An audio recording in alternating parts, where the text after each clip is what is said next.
I'm doctor Himabindu Masina, gynaecologist, new life hospital, Vijayawada. Young ఉమెన్లో కూడా ఈ మధ్య ఫైబ్రాయిడ్స్ చూస్తున్నాము.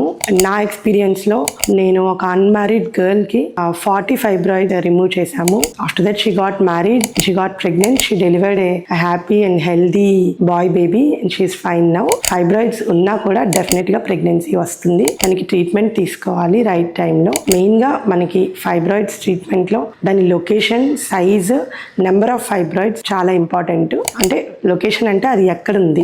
సబ్మ్యూకోజల్ ఫైబ్రాయిడ్స్ అంటే గర్భసంచి లోపల పొరలో ఫైబ్రాయిడ్స్ ఉంటాయి. దీనిలో మనకి ప్రెగ్నెన్సీ రావడానికి ఇబ్బందులు చూస్తాం, వచ్చినా కూడా ప్రెగ్నెన్సీ నిలవడానికి ఇబ్బందులు చూస్తూ ఉంటాం. మనం ఇంట్రామ్యూరల్ ఫైబ్రాయిడ్స్ అంటాం. అంటే అది గర్భసంచి మధ్యలో పొరలో ఉంటాయి. దానివల్ల చాలా సివియర్ పెయిన్ ఉంటుంది. సో వీళ్ళకి ఏంటంటే దానివల్ల ప్రెగ్నెన్సీ రావటం ఇబ్బంది ఉంటుంది, నిలవటం ఇబ్బంది ఉంటుంది. ఒకవేళ నిలిచినా ముందే డెలివరీ అయిపోవటం, 6వ నెల 7వ నెలలోనే డెలివరీ అవ్వటము, బేబీకి NICUలో పెట్టడము, ఇట్లాంటి ఇష్యూస్ చూస్తూ ఉంటాం. నెక్స్ట్ సైజ్, అంటే ఫైబ్రాయిడ్ సైజ్ పట్టి కూడా మనం ఇది తీయాలా వద్దా అన్నది తెలుస్తుంది. అంటే ఇప్పుడు 3 సెంటీమీటర్స్ కన్నా పెద్ద సైజులో ఉన్న ఫైబ్రాయిడ్స్ వల్ల మనకి ప్రెగ్నెన్సీ రావటం అన్నది ఇబ్బంది ఉంటుంది, అట్లానే ప్రెగ్నెన్సీ నిలవటం అన్నది ఇబ్బంది ఉంటుంది. కాబట్టి మనకి సబ్మ్యూకోజల్ ఫైబ్రాయిడ్స్, కొన్నిసార్లు ఇంట్రామ్యూరల్ ఫైబ్రాయిడ్స్ అండ్ వాటి సైజ్ మోర్ దాన్ 3 సెంటీమీటర్స్ ఇట్లా ఉన్నప్పుడు అవి రిమూవ్ చేయించుకోవాల్సిన అవసరం ఉంటుంది. అండ్ నెంబర్ ఆఫ్ ఫైబ్రాయిడ్స్ ఎక్కువ ఉన్నప్పుడు కూడా రిమూవ్ చేయించుకోవాల్సి వస్తుంది. I hope I cleared all the doubts on